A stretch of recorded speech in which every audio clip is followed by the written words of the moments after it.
Yeah, so the first control that we'll be talking about is the label. I hope Keshav told you how to create a Windows application like in Visual Studio, right? Okay. Don't call me sir, please. Please.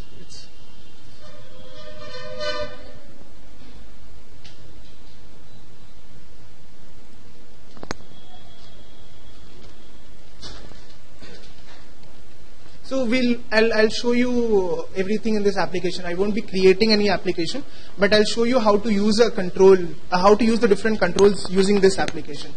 We'll give you something to work on after the session's over.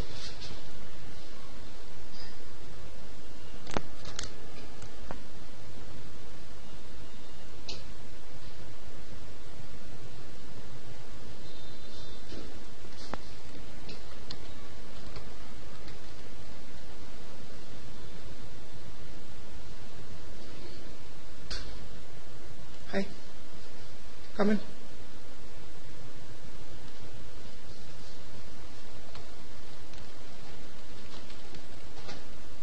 Okay, so the first control that we are discussing is label. So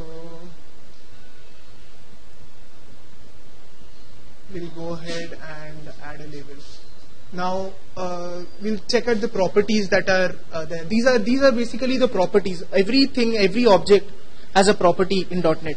So these are the label is like a predefined property given to us by Microsoft. So these are basically the properties that have been defined for a label, and we can assign these properties.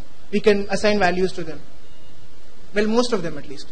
So basically, first is the tab index. For tab index, I guess I'll have to add another control to explain what tab index exactly is.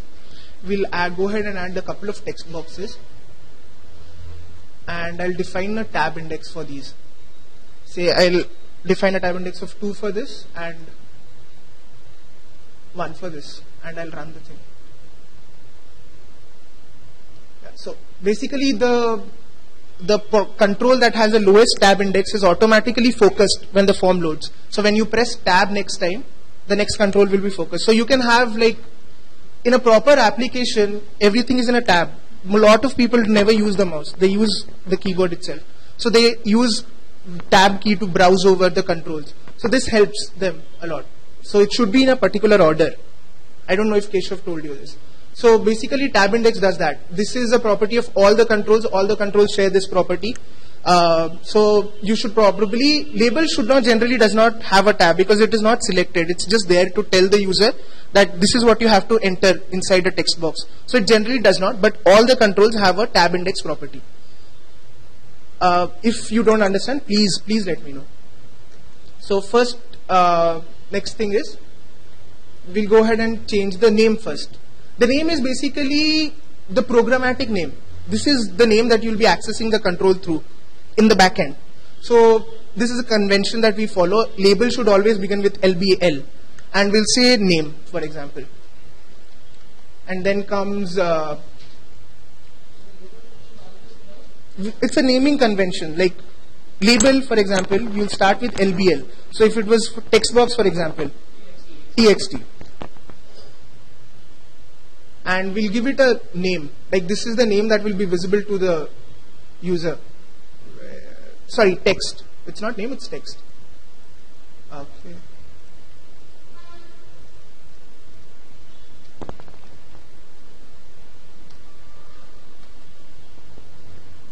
Okay. Now what I'll do is I'll quickly go through the controls first. The location.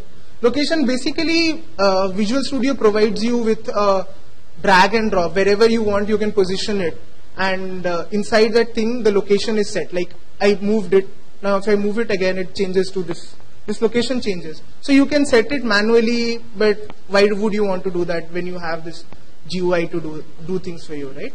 So just that. And text align, like I don't know. Yeah, so basically if you resize this label, if you increase the size of this label, and you want to specify which location, like if it's a big label, where do you want the text to be aligned, to the left or to the right of that size? So this is what that does. And enabled.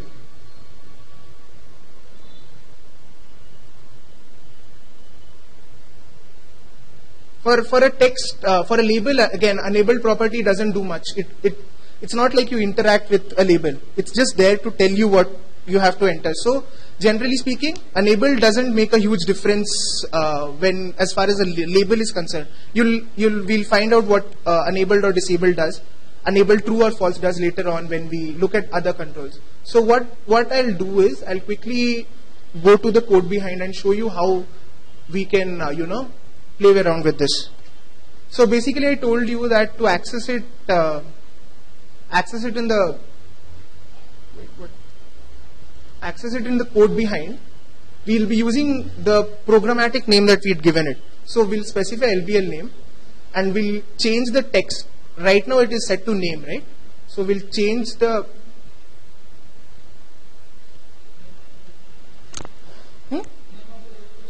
Yes, exactly.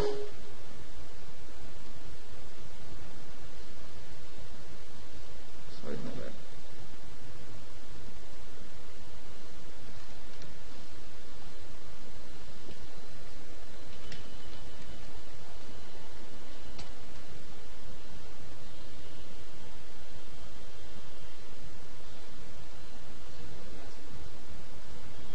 Ah.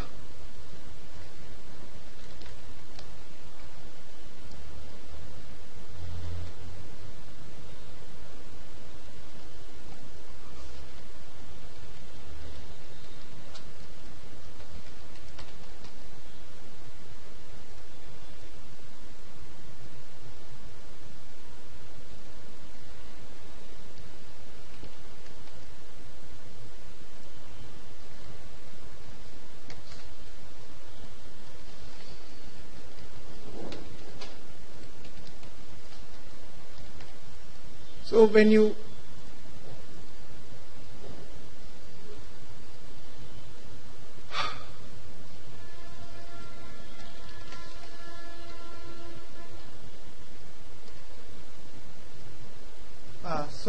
now this is what disable does.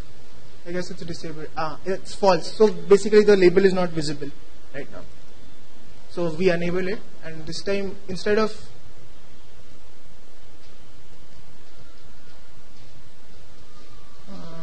what am I doing wrong here?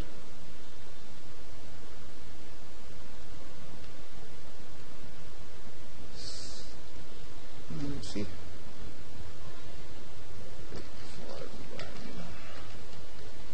I'm sorry.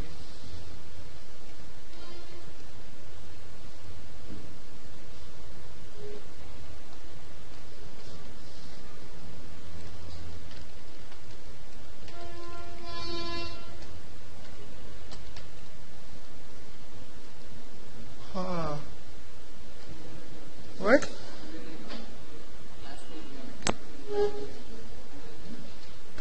I'm not following, dude. Which one? Okay. Designer.cs.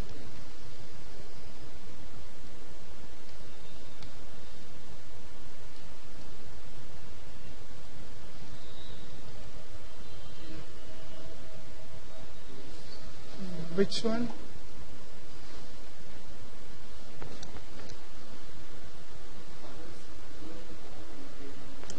Okay, this is getting observed.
application.run, it creates an instance of the form. So you can change which form you want to start through here. So if you say you have multiple forms defined and you want to start another form, then you will specify that in application.run, and that will be the first form that is displayed to the user. Okay, please this time help me. Okay, thank you. Finally. So basically what we did was, even though in this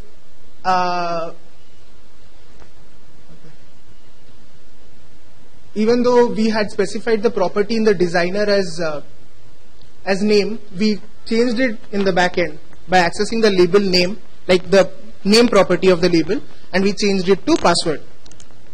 When I'm talking about buttons, I'll show you a little more of how we can do some more stuff with it. And labels are clear. They're clear, right? No? What do you want? What part? Okay. Yeah, I know. I'm sorry about that. Okay. So basically, first I opened the designer view. I added a label, right? Okay. I changed you should always do this. You should change the name. This is the name that is used in the code to identify the object. Okay. So I changed the name to name of the label. Okay. This is another label. This is not the same label. This is the label that we are talking about. I changed the name to LBL name. So now what I'm doing, and I set the text of the label to name. Text is the thing that is visible to the user. User sees this property is what the user sees. So basically that is why you're seeing it as name. Okay. So what I did in the backend, on the form load event, this is the load event of the form. When the form first starts, this event is first executed. So I changed the text of this label to password. And when I run the program, obviously it shows password. This is another field, that label that I added, but this is clear? Okay. So the next control that we'll be talking about are buttons. Basically, a button is what a user interacts with the most. And whatever you do, you usually press a button and do it, right? So buttons are very important. We use them a lot in whatever we do. So quickly I'll show you what a button does. Again, like every other control, button has a name property that will change, and we'll be using the name property to access button in the backend.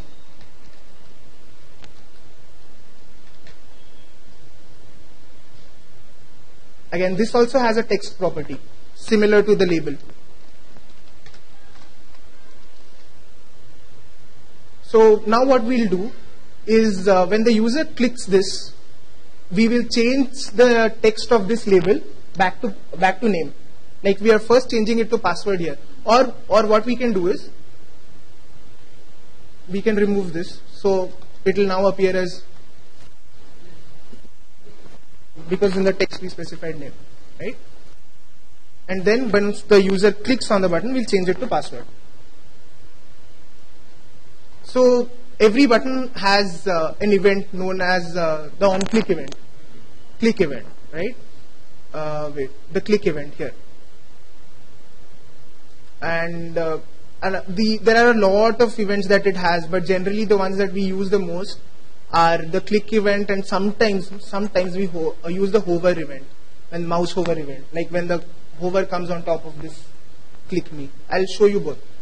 So what we'll do is we'll define a function to be executed when the button is clicked.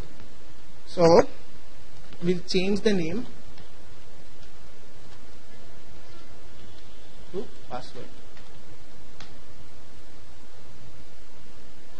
To change this, right? So we'll go ahead and do a little more khichdi with it. What we'll do is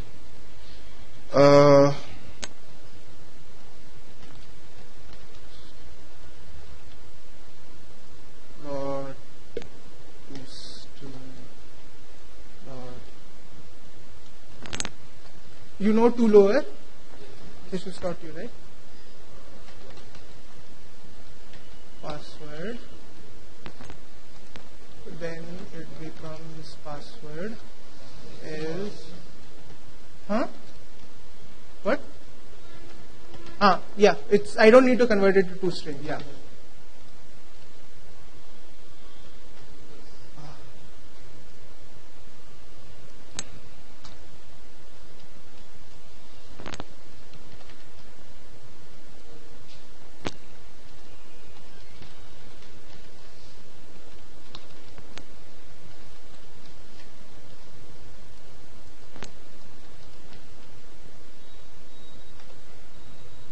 So, okay.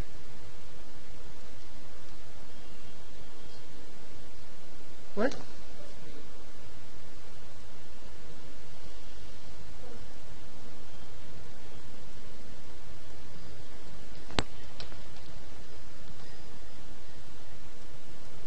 Okay, this works. So this is basically what we are doing here. You understood the simple logic that's there, right? So if the name is text is name, we are converting it to password. If it's password, we are converting it to name. Okay. So we'll button. What else? What we can do is we can also change the text of the button. We can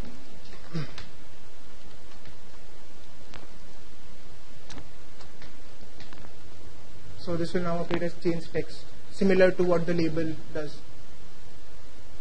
And what other property is important? Use mnemonic. Yes, we'll talk about that a bit. So basically, if say for example, you must have seen when I'm pressing Alt here, a lot of these you see they're underlined. A lot of these buttons. So if I press Alt B now, this gets automatically selected. So we can do the same thing. This is again useful for people who are keyboard users. So when you have use mnemonic selected and you precede a character with an ampersand, that becomes the shortcut key for that button. Are you following? I'll show you.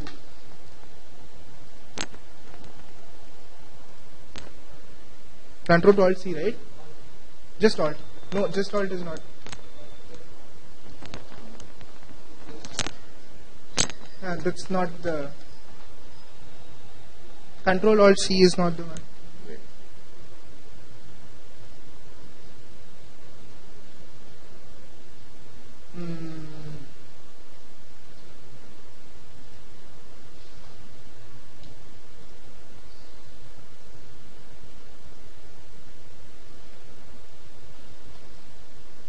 Okay, just make a note of it and we'll come back to this tomorrow. Okay, I'm sorry about this. But this is what it does. If you read it becomes a mnemonic key for the button, which is like the shortcut key for the button. But I'll I'm not sure how to exactly trigger it, like which key press. So I'll check it and I'll get back to you guys tomorrow. Pakka. Okay. So we'll move on. Any doubts in buttons? Okay. Now comes the text box. Any information that you want to take from the user, you'll be taking it through the text box, and basically again tab index, text, name, location. These are common across for all the controls. So we'll be covering text align. We'll add a text box here.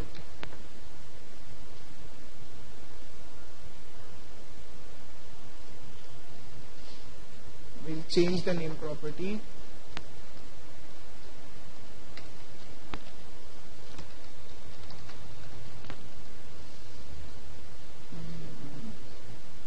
We'll check what text align does first.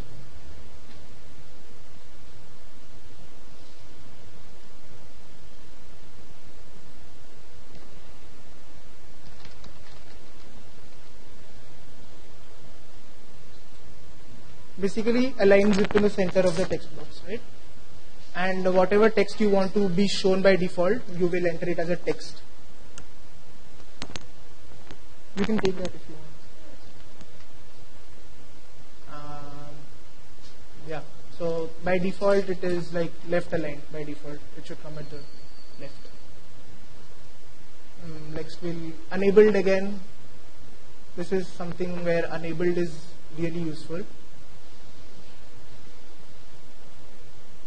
Basically you won't be able to enter any more text into this. It's disabled by default. Again, one more thing, button can be enabled and disabled as well. When you'll not be able to click it, no event will be able to, you won't be able to fire any event. So this is, quickly show you. This is again disabled, nothing can be done here.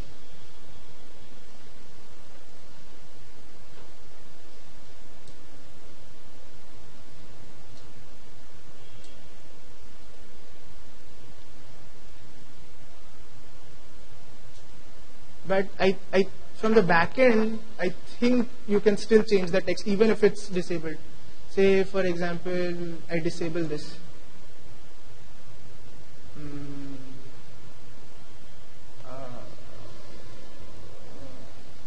Yes. I disable this, and on the click me event, I go here and I say text user info dot text equal to name.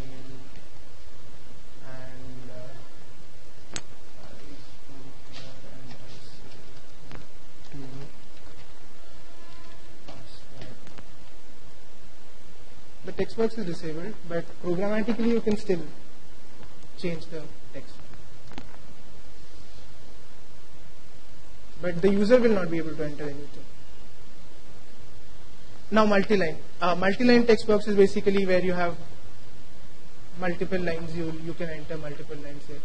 So you can basically drag this now, make it whatever size you want, and you can have multiple lines inside it. It's disabled, right?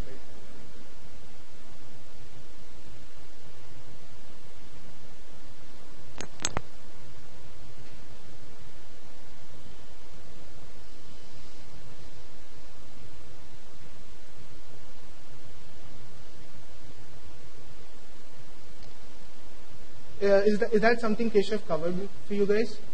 Docking? No? Okay, we'll get back to that.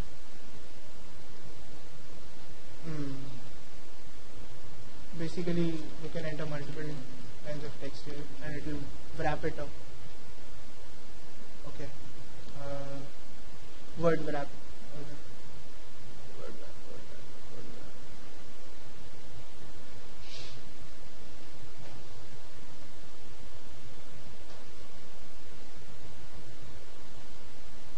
It wraps it by default. There's no property here defined as word wrap. I think we may be able to access it from the backend. Yeah. So this property is not defined in the designer. It's not defined in the designer. So if you want, for any reason, it's enabled by default. But for any reason you want to disable word wrap, you can do it programmatically, but not through the designer. It's not defined. So basically what it does, that this should, okay, great. Yeah.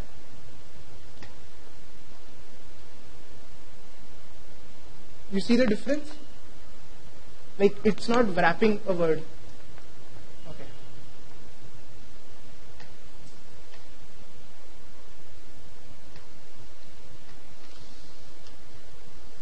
See this? Like, it's continuing the same line, but here once we change the thing, it's become false now. I didn't set it to true, so here we'll set it to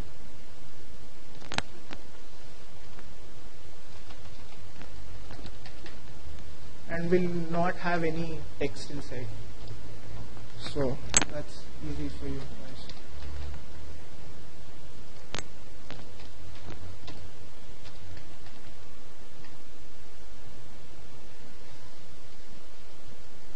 This is with it enabled, and see, it just keeps going in the same line. So that's what basically the difference is between having word wrap and not having word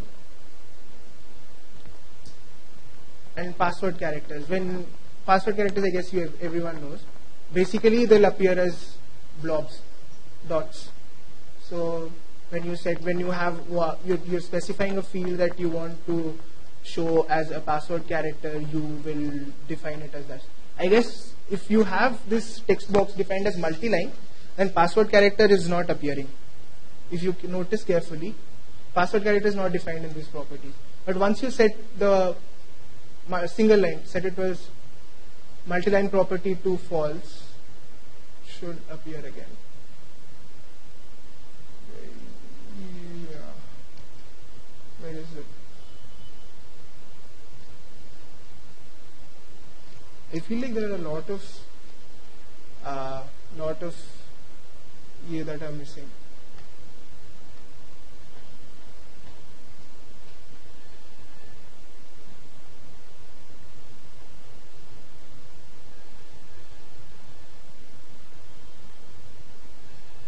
It's still actually there. No, it doesn't make a difference. Okay, did I have the name probably selected? Is it?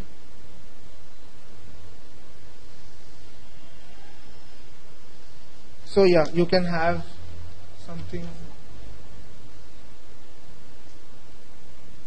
So now it becomes a password character field. You can do this for multi-line as well. It doesn't matter. It seems.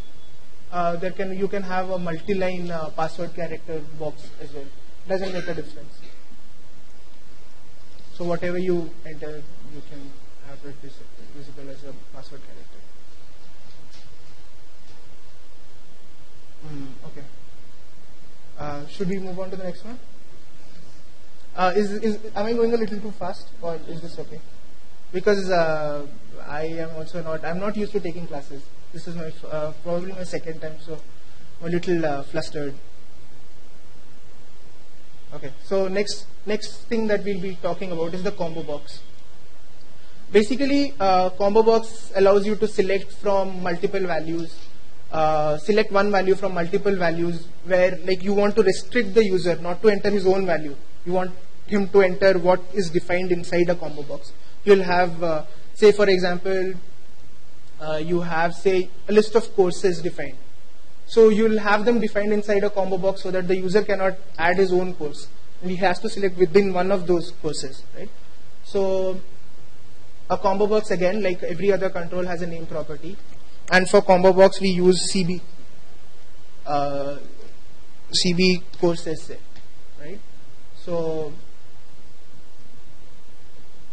again, basically with naming conventions, the thing is that you select a particular naming convention for yourself and you stick to that all the time. Whenever you code, you should always follow the same naming convention everywhere. That is why the purpose of a naming convention. So whenever someone sees your code, he sees that you're preceding something with a CB, he'll automatically know that this is a combo box. He doesn't have to go and look at the variable declaration. Yeah, sure. I'll see you later. Bye.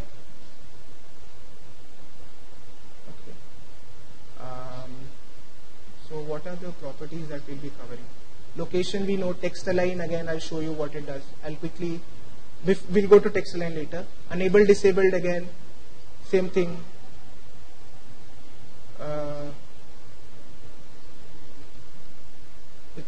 It'll be disabled, right? So you can't access it, the user can't change it or anything.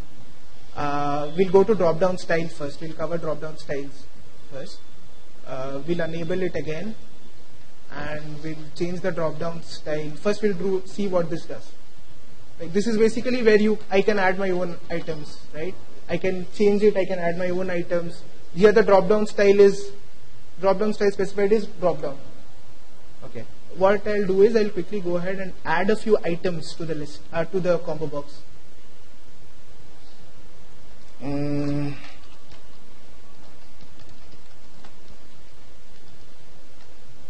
Is the spelling of science correct? It is, right?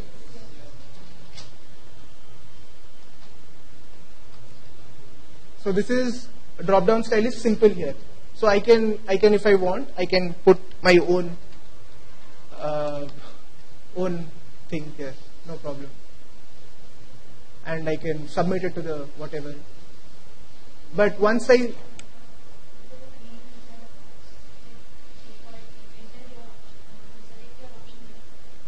you want to display that will be put inside the text.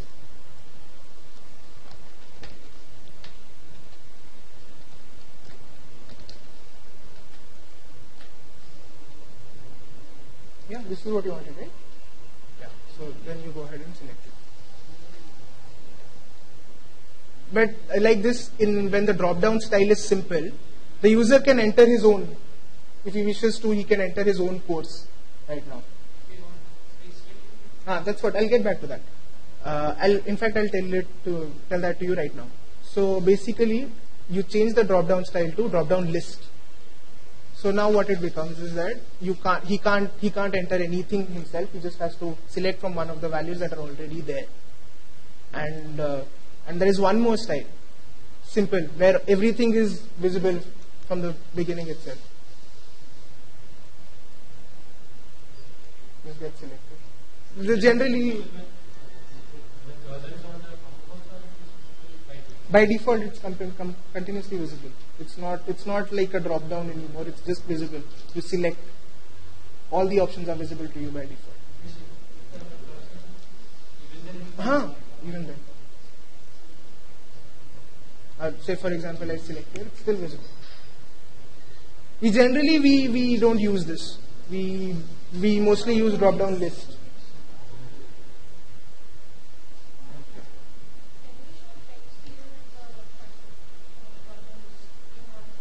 Yeah, it's not visible, it seems. No, I have not entered anything, so.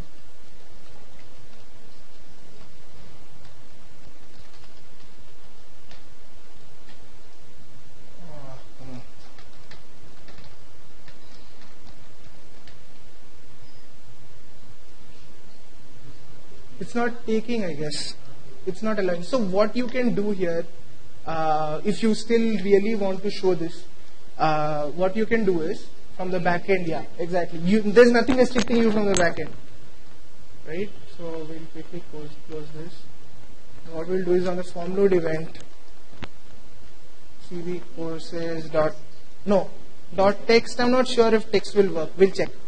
Select your course. There are a couple of things that I've not covered, so no, it's apparently completely disabled. So I'll show you how to do this. There's items. We talked about the property named as items, right? We added items. So what we'll go ahead and do is we'll add an item dynamically, or I guess we could have added it there itself. I mean, why go to such length, right? We'll just add it here to this collection.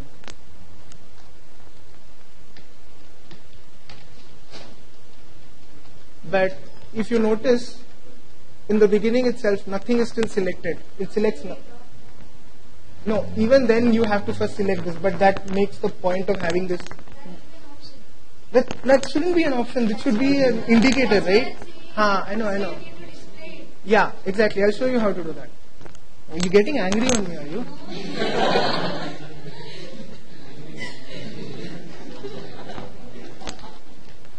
So what we are basically doing is we are on the load event of the form, we'll be setting the index. Like each item is separated by like each item has its own line, right? Each of them are in its own line. So one of them becomes one item. So we are selecting the first item when the form loads. So now it should appear. Yeah. Happy? Okay. Select your course. It shouldn't be select your courses because we are only allowing them to select one course. Yeah, exactly. So I'll get back. I'll tell you. See, basically, this is index 0. This is 1. This is 2.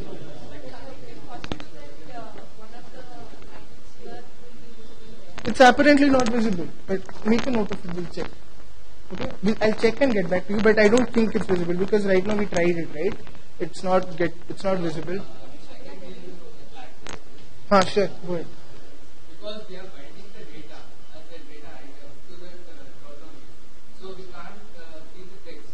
Right? So we have to make one of the index to be a default selection.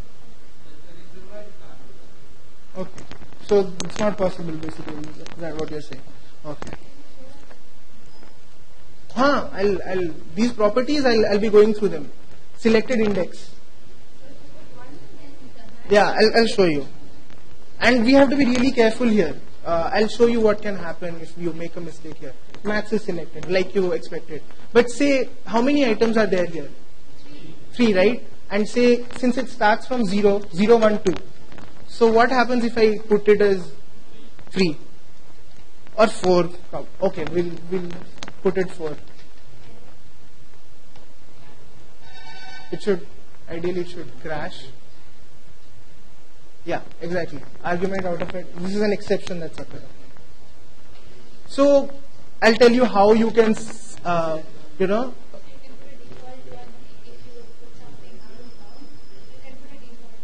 yeah, we'll have to put it in a try catch. But we don't generally do that. This kind of programming is like, it's like inviting trouble and then taking care of the trouble. Don't invite trouble in the first place, right? But, so basically items, it's a collection. Okay, you want a moment to laugh? Items, it gives you a collection of all the items that are present, right? It's a list. Do you know what a list is? Like, it's a collection. Keshav taught you what a collection is. So this will give you all the items that are there inside that drop down. And then, as with all collections, you can specify a count, right? So you know how many items are there. And you select what is, say for example, you want to select the first one, then you obviously know that it's going to be 0, right? But if you want to select the last one, then you say count minus 1. So you know now that I should not be putting a value that is greater than count. So if you're putting something, check whether if it's greater than count or not. If it's greater than count, do something, you have to put something less. So basically count is the items.count is what you should be checking before specifying an index like this, like randomly specifying an index. Check before that it's less than the count, total number of items in the. Okay. What else? Okay, now selected item. What we'll do here is, I want to show you how to select. I'll add another label. I'm going to add another label.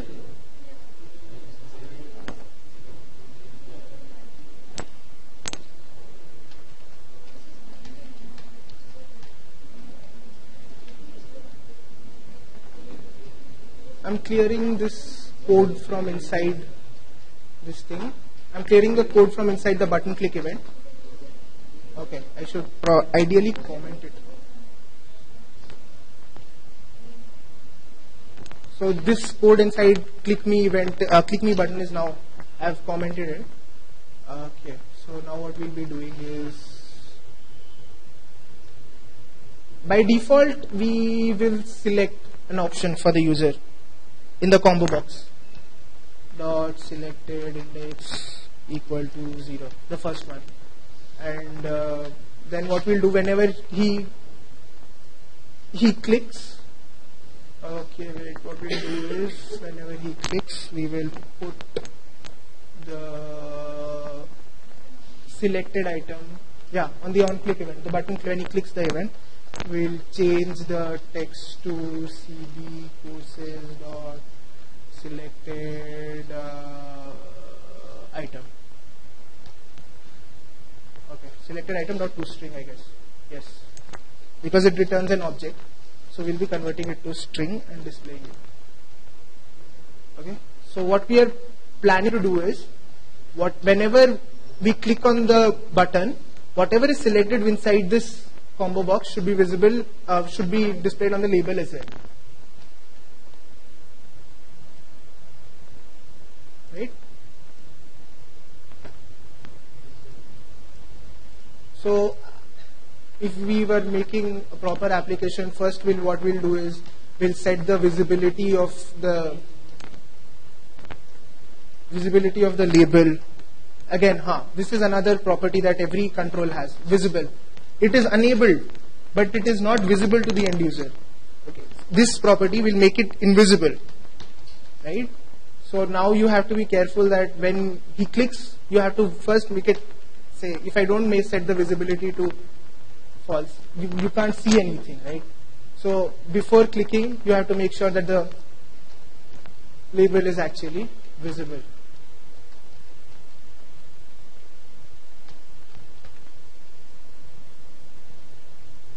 So now you have this. And say for example, you want to show which index has been selected.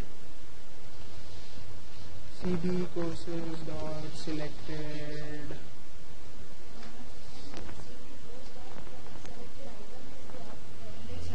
No, that is the item that has been selected. Value. It's not the value, I'd say, but yeah, exactly. It's the item that I added. I added 3 items, right? So it's giving me the item that I added, which. Yeah, exactly. See, when you hover over something in Visual Studio, it will give you the return type, object. It's returning an object. So I have to convert it to a string before assigning it. So what I'm going to do here,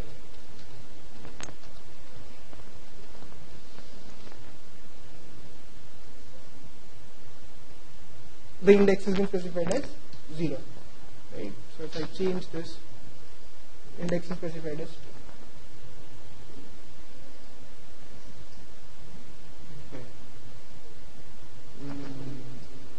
Selected value. Now, you guys know about lists, right? You know about lists.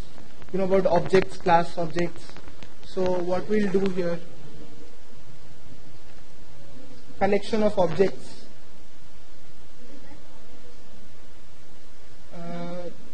It is a category of list, but list is like, array. Generally, an array is not resizable. Like you can't increase the size of an array when you want, it's fixed. But a list can expand. You keep adding objects and it will automatically expand to, occupy space. So you don't know lists. If you don't know, we cannot cover this.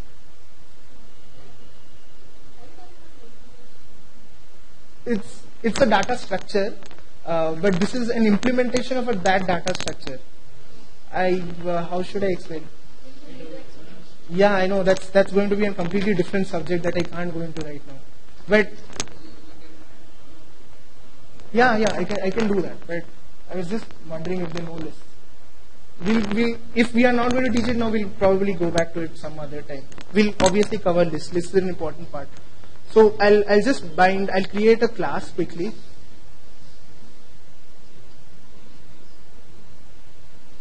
See, when you're talking about linked list, linked list is a data structure, right? And every programming language has its own implementation of a data structure. Like C implements data structures in different manner. C# implements them in a different manner. So linked list is like similar to a linked list, but it's not exactly a linked list. It's linked list, exactly. We'll create a class, students. You know properties of a class, like defining your own properties. You know that? Okay, good. Public string. No, methods and properties are different. Methods are different. You should not be referring it to this one. You should know what it does, why it's used. Keshav would have covered this, I know. Yes, he did, right? So what I basically did was I went ahead, added another class. I named it as student.cs. I'm creating 2 properties of that class. Now what I'm going to do here is I am going to on the load event I am going to create an object of students.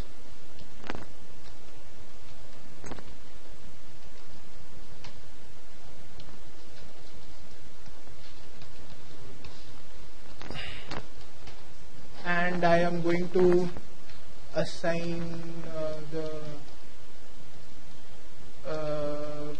it shows the properties, right? I'll make myself a student for a while.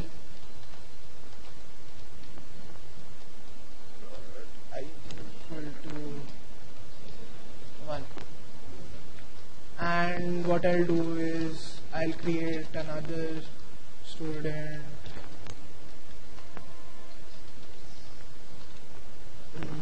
which is student 2 equal to students obj student name. We defined it as a property, right? Yeah, exactly. And I'll give you another eureka moment. I hope that will help you to understand object-oriented programming a little better. I'll do that right now. What I'll do is I'll create another label programmatically. Okay, to make, I don't know, this might seem very obvious to you. It might not, I'm not sure. This is again, this specifies that what is this? This is a class label. Okay, so label text equal to new label, right? So we are, what is this? This is again an object that will have properties. Text dot text equal to whatever, example. Okay. So what pattern? You notice a pattern here? I hope. See this. What is this? This is, we defined the property, right? We defined the property as name. But this class has been defined by Microsoft for us. It's already there. It's an inbuilt class. And Microsoft internally they defined a property named text, which is what we are using. So when we, that is where the difference of user defined and predefined comes into picture. So basically that's what I wanted to. This is also again a property similar to this. We don't need this. I don't know if that was very obvious, I don't know. But when I first started programming, I kind of understood it that way. Okay, so now what we'll do is we'll add these items. Items dot add. We are adding items to the drop down.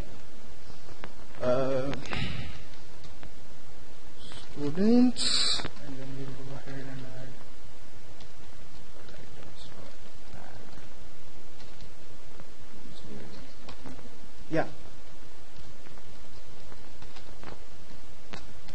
But then again, if I don't do this, Keshav will be very angry on me.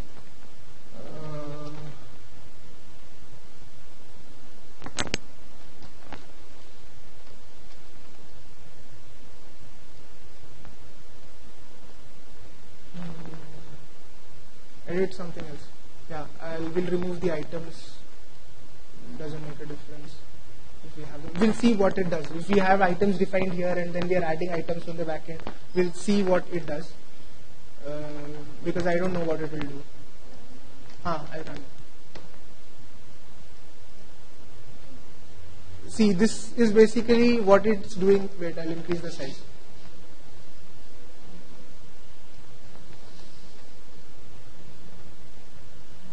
It's what is this? This is the class. This is the class itself. This is the namespace. Example application.students. Students is the class.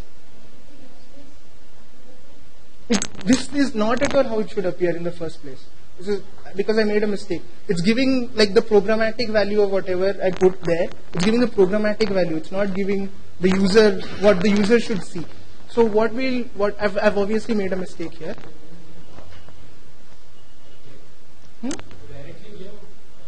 Yeah, exactly. I directly. I'll show you how beautifully it will bind up.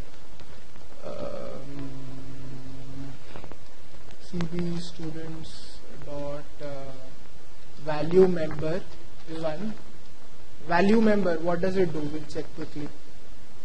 Gets or sets the actual value for the item. So this will become the ID. You'll understand once I show you how it does. Display member. Display member is the one that the user will see. And what is the ID? ID is a property, right, for the students class. Again, I don't know how it will behave because we are adding items from the designer and then we are adding items from the backend. So it might Now you see it's appearing properly. This is what should appear. Okay, and we'll see what this does. I'll show you again. Yes. Now what it is doing is the screen big enough for everyone? You're able to see, right? At the back. Please, no sirs. Okay, well, quickly fire up something called, what was the shortcut for the immediate window? Control Alt I. Thank you. Okay.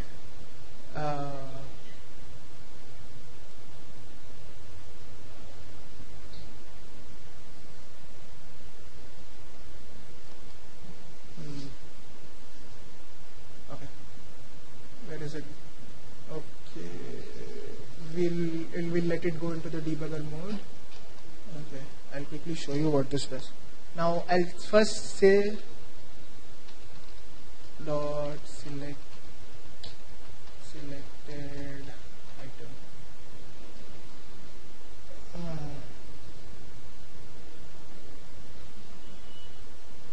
Where is it?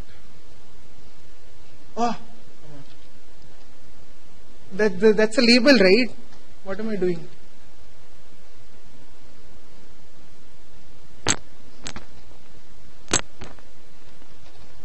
Okay, I guess I'll have to stop it and restart it.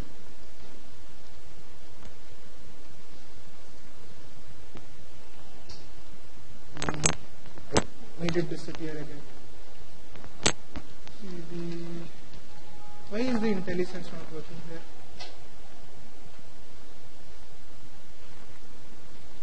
Have some respect, dude. At least tell me before you leave. He asked you? Okay, cool.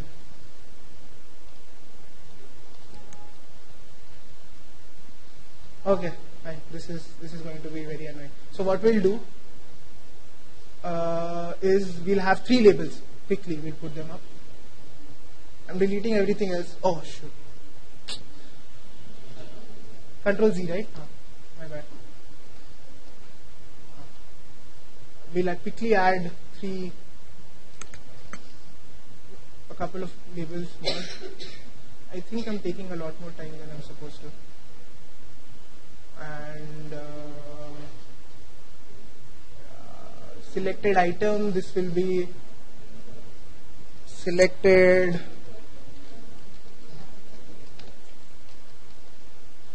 and selected LBL, selected value.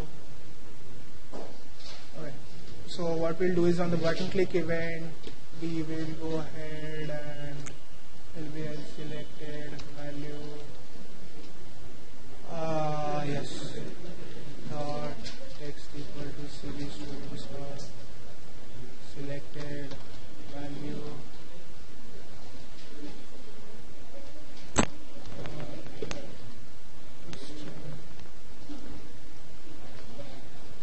LBL selected index dot text equal to CV students dot selected index dot text.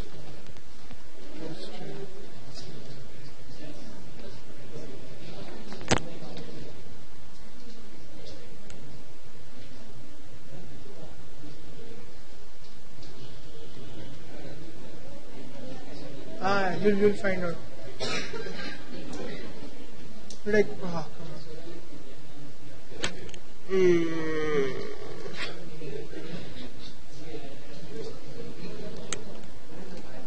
on. Exactly. Okay. What happened here is the first. Okay, I'll show you what happened. Again.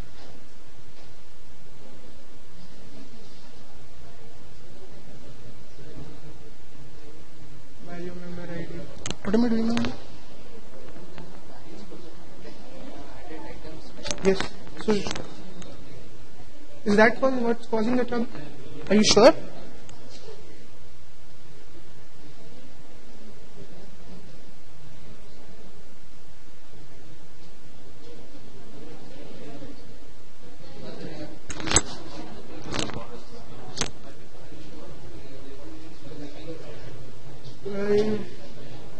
Yeah.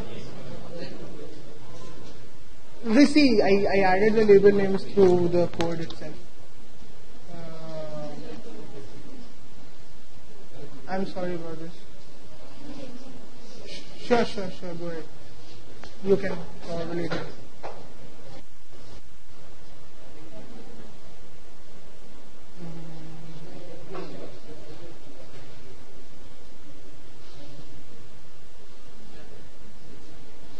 The label name is wrong.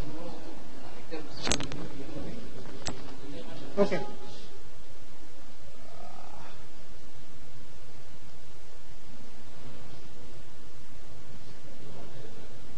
I don't know.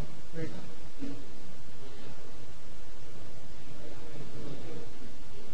Okay, I'm going to remove these items now and we'll see if that is what is causing the problems here. Okay, this is just great. What I'm doing now is, again what I'm doing is, there are no items, I removed all the items, right? So there is no zero index and I'm trying to access it, so again it crashed. So now if I comment this, nothing is selected, but again it will crash. That is not the problem. Again, anyways, one thing I can show you here is, since there were no items and I was selecting something, it was crashing. Now that after adding the items, if I set the selected index, gets selected. Anyways, that's not the problem here. Add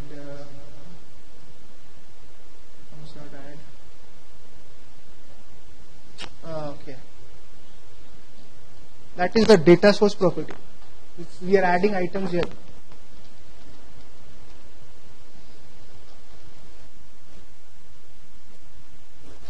We'll be able to give only one. Okay.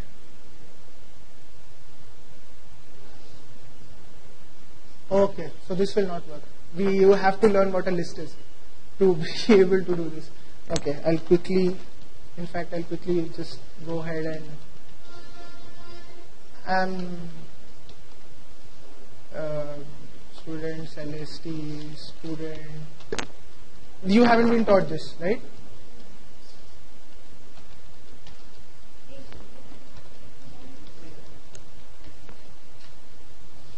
Okay, so what I'm doing is, it's like I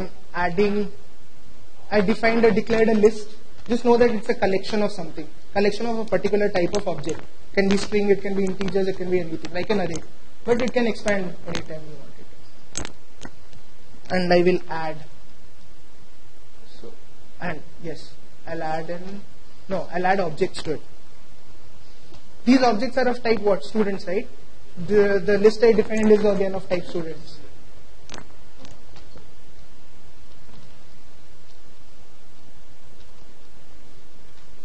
What I'll then do is, I'll set the data source of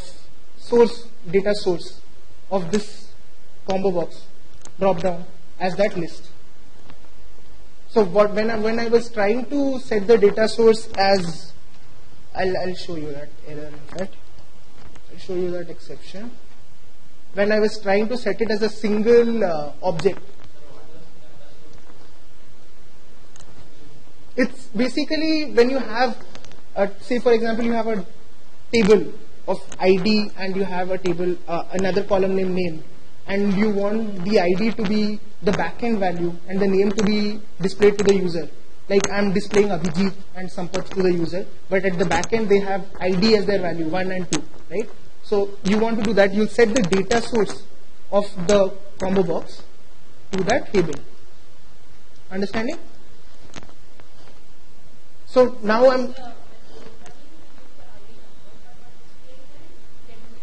that is what value member and display member do. Value member is the backend value. Display member is what is displayed to the, yes, exactly. So now,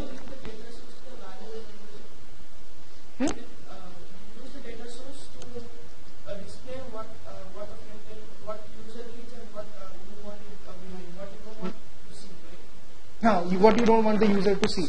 Yes. How do you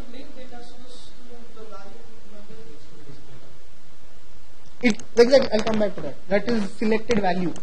That is what I was trying to show earlier. That's when you asked me what I was trying to do, that is what I was trying to do. But I was failing at it.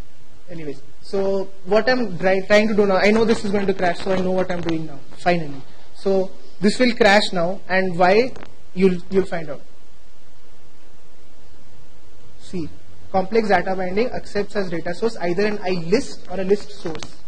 So you can only set to data source a list or a list source. So what I'm trying to do here is I'm assigning a single object, and it cannot accept that, right? So I'll quickly stop this and I'll add this list. Okay? This makes sense, I hope. Okay. This is cryptic slightly for you. I'll tell you what it is exactly doing in a bit. Selected value dot text selected. Why is this not appearing? Okay, its visibility has been set to false. Selected value dot visible equal to false. Sorry. True.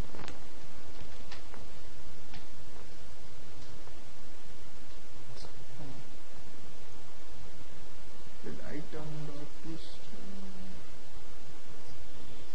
string?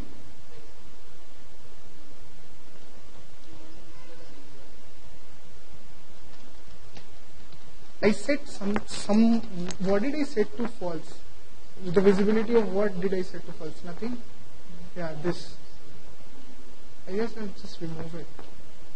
This is, when you have to remember what you do. Again, not working. Okay, I'll quickly tell you what is working here, and then I'll try to figure out what is not working. The two that you see here, what was Sampath's ID? 2, right? So this is coming up here. What is this? That's the bottommost one, which is labeled 2. What is the property for name of this label? Is selected value. So what have we assigned selected value? Selected value of issue. What is the answer? Right? So this is how we'll access the value member property. This is how selected value. Now we'll go back to selected, how to show the Sampath. Okay. I'll have to stop this. And then I'll quickly go ahead and add, we'll finish quickly. Don't be. Okay, yeah, got it.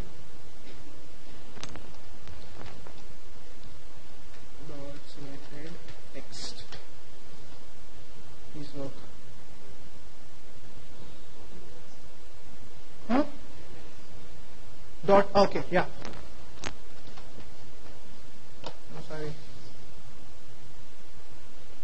Okay, fine.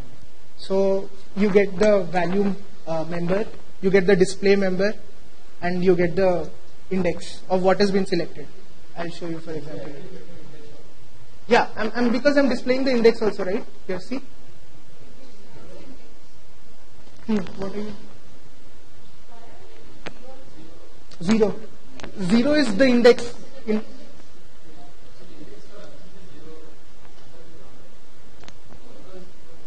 No.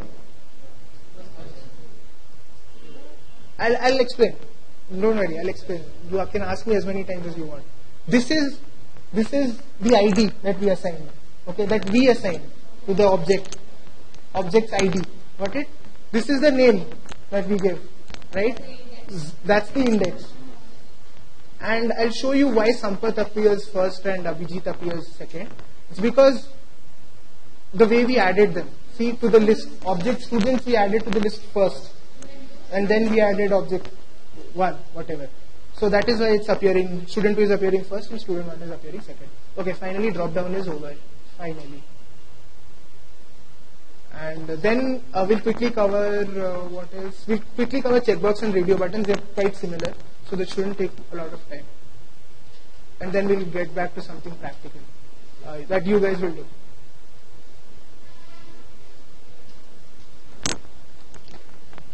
Okay, we'll add a radio button. radio button and checkbox, right? Will remove all this. If I remove all this, then obviously my code will crash because I'm accessing them in the back end. We'll put this here. And this is not a design lesson, by the way. My design is horrible. Do not take this as a guidance to how to design things. This is just, I'm just showing you what a control does. Okay, now next thing, we'll cover radio buttons first, and I'll show you what a panel does. A panel is kind of important here. This is a panel, this is the radio button inside that panel, yeah, wait, in fact, sorry, we'll keep this panel here, and we will put these radio buttons here, and we'll add a couple of more radio buttons, and we'll give them proper names. RB, radio button is RB. RB, this is for gender, okay? This is for gender. This one will be for single or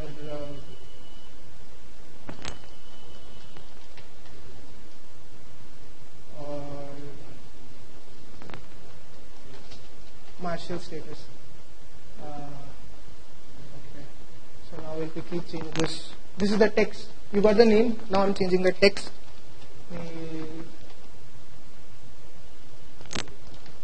Female. Something very peculiar will happen, which I want you guys to see. This is the married one, right? And this one is single. Single and happy, or just single?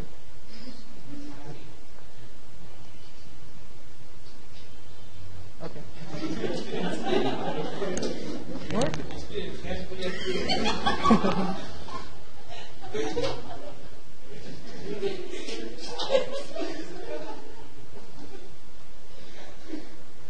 Okay, so when I click on female, it gets selected, right?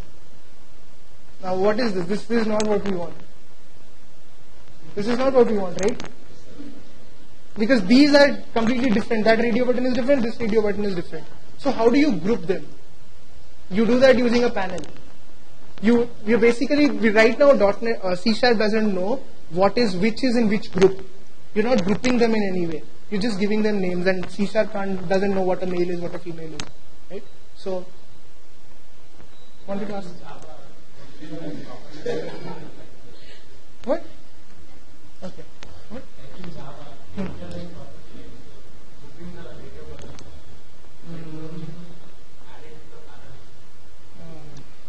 I again, this is, I don't know this. I checked this before coming here, and I didn't find anything.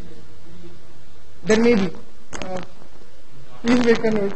You don't feel like my assistant. You'll be taking class tomorrow, so you can dictate what I have to do. So this is the easiest method that I found. Now I'm going to add these to one panel. There may be, I'll check and get back to you tomorrow. Button groups. Java's GUI component is not that good, right? I mean, swing, you're talking about swing, right? Swing, I don't know much about swing. I mean, frankly speaking, GUI applications are a pleasure to develop in .NET. They're kind of difficult in Java. So now it should work like we want it to. Yeah, see? So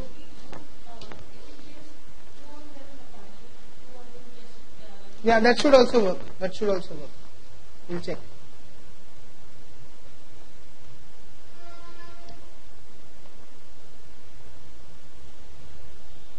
That also works. So you don't need to put them. But what if you had another two doing something else? Put them all in a panel.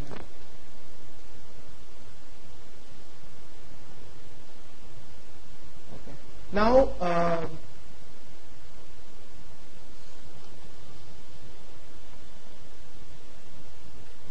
Now what we'll quickly do is, on the click me, again I'm going to comment this code.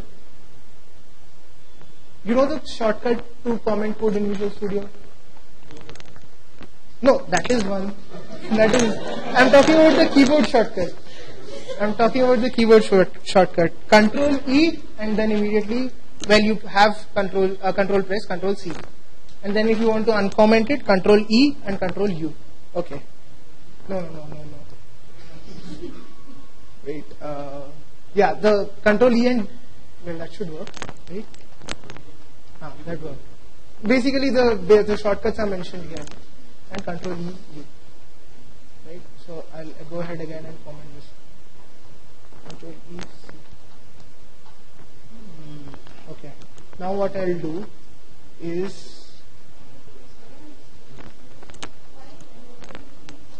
if RB female dot check equal to true. This is a property that returns whether that control has been checked or not. Dot checked. Then LBL selected value dot text equal to female. Or what we can go ahead and do is RB female dot text. Are you understanding what I did here? No? Okay. Basically, if female radio button, this button, we gave it the name of our female, right? So now, if when we click on the button, click me button, if this thing is checked, then the selected value dot text will become the text that has been defined for the female radio button. What is the text? We defined female as the text. Got it? So we'll quickly go ahead and try this out. Nothing is checked now, so probably might not show anything. Change, right? Got it? So you can do this. This is one way of doing this, and there is actually another way to properly do this, which right now I don't know. Frankly speaking, but I will get back to you on tomorrow on this. I'll take like 15-20 minutes to cover all the things that I said. I'll talk to you tomorrow, and then my friend here will follow up. So this is the checked property, right? So this is one thing that you have to be aware of as far as radio buttons are concerned. So you can basically go ahead and put an if statement for each of the radio buttons. Like you have 10 radio buttons, say for example. You'll put an if statement for you wouldn't want to do that, right? You have 10 radio buttons, you want to put 10 if statements. If this is checked, then if this is checked. So that is not the ideal way to do it. It'll work, it'll certainly work, but that's not the way you should do it. So tomorrow I'll tell you how you are supposed to properly do it. But if you want to check whether a radio button is selected, that's the dot checked property that you are looking for. Okay. Am I missing something else? Check align quickly. I'll go through this. Now the check align property is, it's currently middle left, right? So I set it to this. See this, the actual thing, it goes into the middle of, and you can select. This is basically a design thing. This completely overlaps the text completely, and then you put it here. So that is what this does, and it's usually by default it's selected here. Now,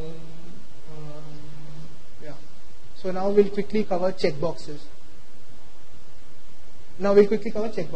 Right? I skipped the slide and then I'm going back.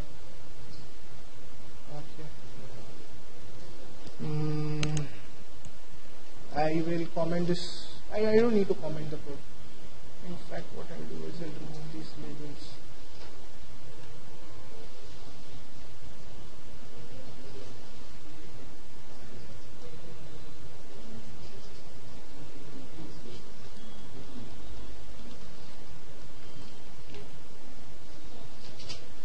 Okay. Now checkbox.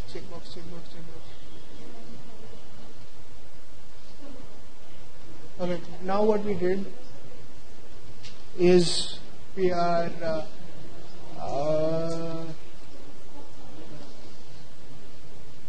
Cycling. We are specifying hobbies. Okay, we are specifying hobbies. So one of the hobbies that I specified was cycling, and another hobby that I specified is. Did I combo box? CHKB for checkbox. CB for combo box. CBX is for combo box, and checkbox is CB. CH from the beginning. So then we'll probably set it as CHK. See, that's what I said in the beginning. It's a naming convention. If you're using it as CHK, any application that you make, you will have to enter it as CHK. Okay, so if someone's reading your application, he'll know when you specify CHK, it's checkbox. You don't, it's not written, it's a rule, it's not a rule of thumb. You want it CBX? Okay. So, our naming convention for the class becomes CBX for checkbox. Okay? CBX studying, I guess. Nobody has a hobby of studying, but we'll put it anyway. CBX, right? And we'll change the text property. We'll set the text property as cycling, and we'll set the text property as studying. You guys aren't lost, are you? You're able to understand everything? Well,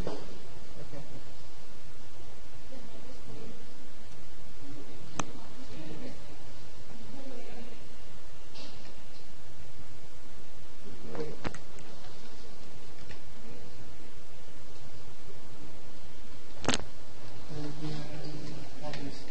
Okay. This is a label basically that will tell you what this does. And a better control to do this would be the group box. Put everything inside a group box.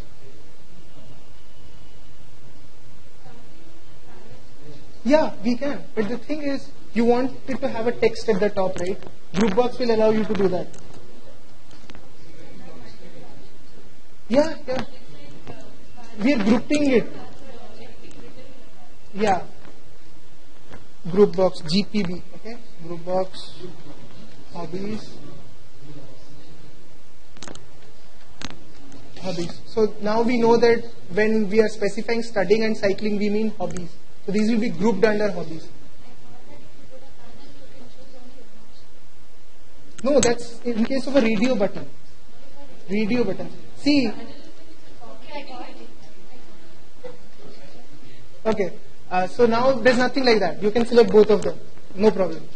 And we'll go and check something to make you understand better. So again, for this as well, wait, let me quickly add a debugger here, and I'll fire up the immediate window again, and I'll show you. And right now I've selected both of them, right? So when I click here and I fire up the immediate window, oh my god, this thing is still there. CBX, right? CBX. I don't know if this will work. I don't know, it seems to be stuck. Okay, this will work. Again, they share the same property. Are you following? No? Okay. What I did, I'll run it. Let it run. Okay. What I did inside hobbies, these are two checkboxes, right? This is one checkbox. This is one checkbox. The property, the name property of this checkbox is CHX cycling, right? This one is CHX studying. CBX studying and CBX cycling, right? So what we are doing is, we have checked both of them. Both of them are checked, right? So what we are going to do is, I put a debugger here and I clicked on this button. So now I'm working with the immediate window. So what I'm doing is I'm checking whether this is checked or not. Getting? It's coming as true. Now we'll check it for the other one. True, right? Now what we'll go ahead and we'll let this run and we'll deselect study. Got it? Okay. Everyone, right? Got it? It doesn't make a difference. It doesn't make any difference. But see, if you have something floating around like this randomly, like here, what will the user understand? He doesn't understand anything, right? And it looks garbage. So you put these inside this so the user understands that you are asking him to select a hobby. So he can go ahead and select a hobby. This won't make a difference. Just to show you. False? False. Got it? And the last control for today, I promise, because I haven't made any more slides. So, picture box. You can display pictures in a picture box. This control again, tab index we have talked about. Text, we'll see what text does for a picture box. I don't know. Name we know. Image we'll see. We'll quickly go ahead and add what, we'll see what, I'm deleting this and I'm adding a picture box. And picture box we can say PB picture, and we will set the image as something. Are you familiar with this window? No? Okay. You know about resources of project, like resources? You have an idea of what a resource is?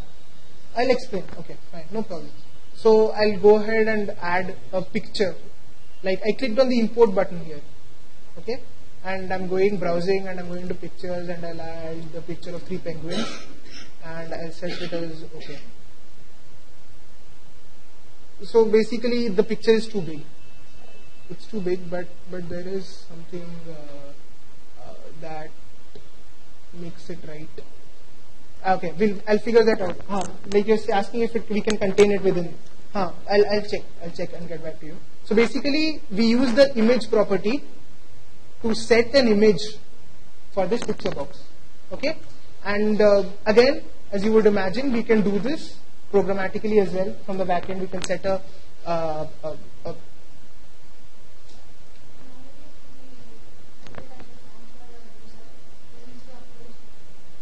yes. First, then you will be implementing something called an open file dialog box that allows you to select a file. First, you have to select a file first, right? And then you can, then that we'll cover. That we'll cover tomorrow or maybe day after tomorrow. Open file dialog is important. We'll cover it. pb picture dot image. Now, this property when you set, say for example, you set it, you have to specify a path for the file that you want to appear as an image. Say you specify a wrong path. We'll see. I don't know what will happen. It will probably crash. I'd assume it should crash. I don't know what will happen. I'm assuming it takes a string. No, it takes an image. It takes an image. Okay, fine. I know how it will work now. Okay. So I'll quickly show you what happened. If you go here and see, when you added those penguins, it came up as a resource for this project, right? So whatever you add, say you add a text file, that will become a resource for that project. That project is using that file. So that is a resource for that project. Now you understand what a resource is? Okay.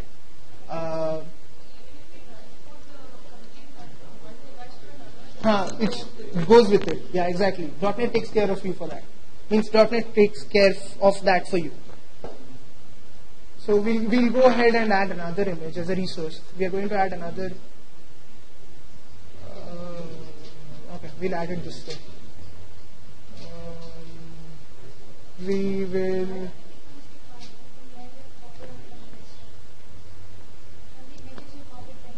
Yes.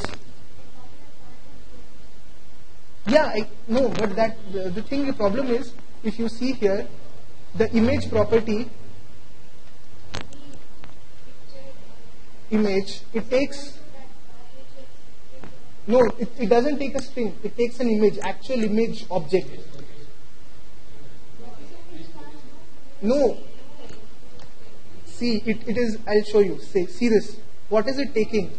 It's taking an image object. What is a path? A path is a string, right? It's a string. But what do you see here? The return type. Image. Image is a different object in .NET. I'm trying to tell you. So,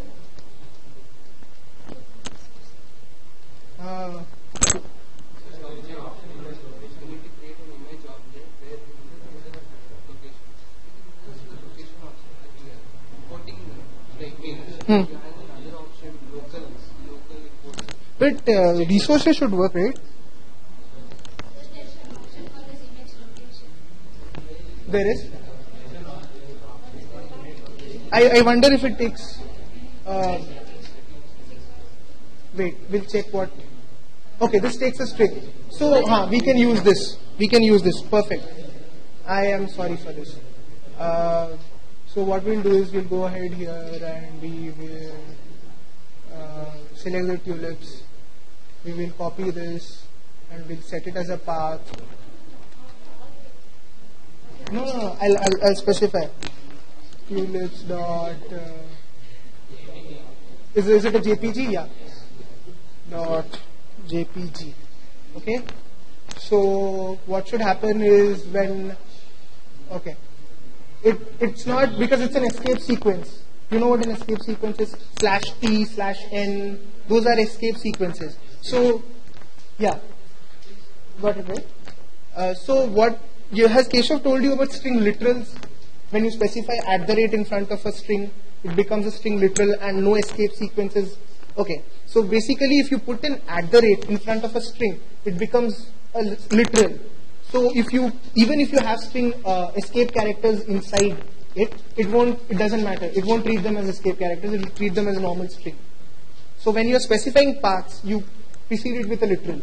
Or if you like doing more work, then you can do this. This will also work, but it's kind of cumbersome. Yeah, it's @ in front of the.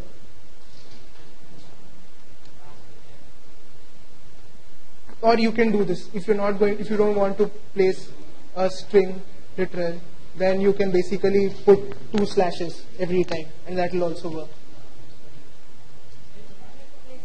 Yeah, I know. Okay. Whoa. Okay, why is?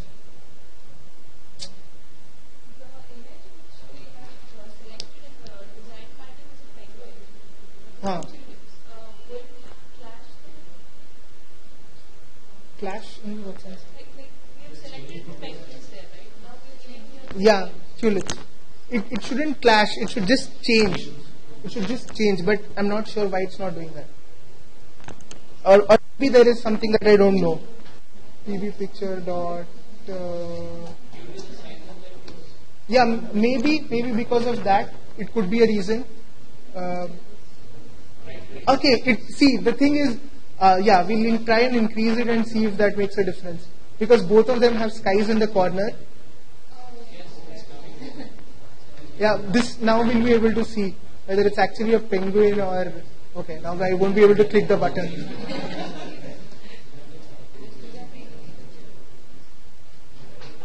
Yes, it worked. Okay, so it's changing the location.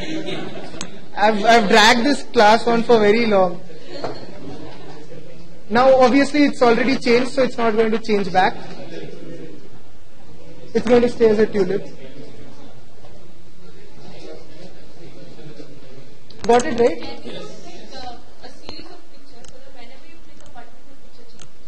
Again, that is something you'll be using a list. You'll specify all these paths inside a list of strings, and then when you click, it changes, it increments, and then when you reach the end of the list, you go back to 0. Got it? Yes, loop. How can we adjust the image? Yes, that is something again I'll have to get back to you. You make a note, right? Yeah. Yeah, I'll get back to you on that too. Okay. So we are done for this class, and I'll stop this. If my I'm so screwed if my boss sees this.